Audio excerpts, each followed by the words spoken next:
La ley, el pecado y la gracia. El pecado y sus consecuencias. Romanos 7, 14-25. 14 porque sabemos que la ley es espiritual. Pero yo soy carnal, vendido a la sujeción del pecado.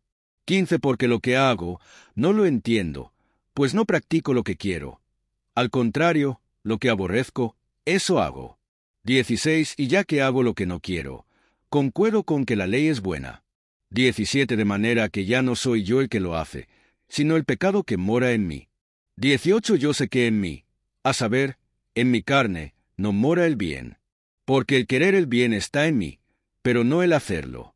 19 porque no hago el bien que quiero, sino al contrario, el mal que no quiero, eso practico. 20 y si hago lo que yo no quiero, ya no lo llevo a cabo yo, sino el pecado que mora en mí. 21 por lo tanto, hallo esta ley, aunque quiero hacer el bien, el mal está presente en mí. 22 porque según el hombre interior, me deleito en la ley de Dios. 23 pero veo en mis miembros una ley diferente que combate contra la ley de mi mente y me encadena con la ley del pecado que está en mis miembros. 24 miserable hombre de mí. ¿Quién me librará de este cuerpo de muerte? La vida en la carne y en el espíritu. Romanos 8, 5-10. 5 porque los que viven conforme a la carne piensan en las cosas de la carne, pero los que viven conforme al espíritu, en las cosas del espíritu. 6 porque la intención de la carne es muerte, pero la intención del espíritu es vida y paz. 7 pues la intención de la carne es enemistad contra Dios, porque no se sujeta a la ley de Dios, ni tampoco puede. 8 así que, los que viven según la carne no pueden agradar a Dios. 9 sin embargo, vosotros no vivís según la carne, sino según el Espíritu, si es que el Espíritu de Dios mora en vosotros. Si alguno no tiene el Espíritu de Cristo, no es de él. 10 pero si Cristo está en vosotros, aunque el cuerpo está muerto a causa del pecado, no obstante el Espíritu vive a causa de la justicia.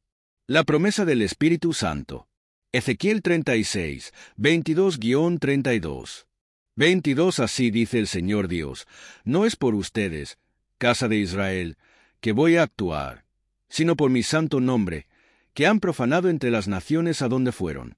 23 Vindicaré la santidad de mi gran nombre profanado entre las naciones, el cual ustedes han profanado en medio de ellas. Entonces las naciones sabrán que yo soy el Señor, declara el Señor Dios, cuando demuestre mi santidad entre ustedes a la vista de ellas. 24 Porque los tomaré de las naciones, los recogeré de todas las tierras y los llevaré a su propia tierra.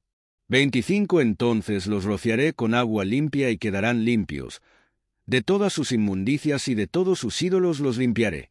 26 Además, les daré un corazón nuevo y pondré un espíritu nuevo dentro de ustedes. Quitaré de su carne el corazón de piedra y les daré un corazón de carne. 27 Pondré dentro de ustedes mi espíritu y haré que anden en mis estatutos, y que cumplan cuidadosamente mis ordenanzas. 28 Habitarán en la tierra que di a sus padres, y ustedes serán mi pueblo y yo seré su Dios. 29 Los libraré de todas sus inmundicias. Llamaré al trigo y lo multiplicaré, y no traeré hambre sobre ustedes. 30 Y multiplicaré el fruto de los árboles y el producto del campo, para que no reciban más el oprobio del hambre entre las naciones. 31 Entonces se acordarán de sus malos caminos y de sus obras que no eran buenas, y se aborrecerán a ustedes mismos por sus iniquidades y por sus abominaciones. 32 No hago esto por ustedes, declara el Señor Dios, sépanlo bien. Avergüéncense y abochórnense de su conducta, casa de Israel. La separación del mundo. Filipenses 2, 5-11. Cristo no estimó el ser igual a Dios como cosa a que aferrarse, sino que se despojó a sí mismo. La comodidad, la popularidad, las riquezas y la gloria. Él lo sacrificó todo. Su vida entera fue sacrificada para hacer la obra a la cual Dios lo había llamado. Al ver los resultados de su abnegación, nos percatamos de que Él no solo libró a millones de almas de la cautividad del pecado, sino que, además, Dios también le exaltó hasta lo sumo, y le dio un poder que es sobre todo nombre. Filipenses 2, 9. Lo que se debe negar. Lucas 9:23. Jesús dijo, si alguno quiere venir en pos de mí, niéguese a sí mismo, tome su cruz cada día, y sígame. Los que reciben a Cristo tienen que entregarse por completo a Él. Ya no viven para sí. De modo que si alguno está en Cristo, nueva criatura es. Las cosas viejas pasaron. He aquí todas son hechas nuevas. 2 Corintios 5, 15-17. Negarnos muchas cosas sin negarnos a nosotros mismos puede resultar en una vida ordenada, pero no en una vida nueva. Este tipo de vida no vale nada para Dios. El llamado a la santidad. Para el pueblo de Dios es pecado conformarse a las costumbres pecaminosas y carnales de este mundo. El mal es el Dios de este siglo. Domina el mundo entero. Tanto es su dominio que el mundo entero está bajo el maligno. 1 Juan 5 y 19.